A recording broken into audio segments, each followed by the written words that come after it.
गावागावात सहज दिसणारं हे फळ गावातून हद्दपार झालं आहे. मुंबईसारख्या मोठ्या शहरात तर हे दृष्टीला सुद्धा पडत नाही, कारण याची खास लागवड केली जात नाही.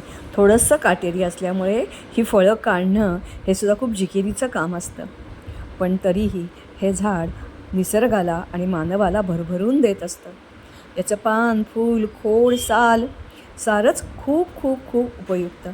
एवढंच काय, पण थोडंसं काटेरी म्हणून शेताचं रक्षणही करतात. सह्याद्रीचा हा आहे खास ठेवा. वर्षातून केवळ 1 ते 2 महिनेच हे फळ उपलब्ध असतं. म्हणूनच हे फळ जर दिसलं तर जरूर विकत घ्या, खा.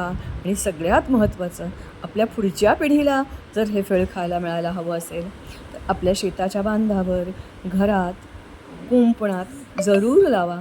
छोटंसं झुडूप असतं, म्हणूनच ते सहज कुठेही वाढू शकतं. हा ठेवा आपण जपायला हवा, पुढच्या पिढीच्या हाती सोपवायला हवा. आणि म्हणूनच हे कर्तव्य म्हणून आपण काम करूया.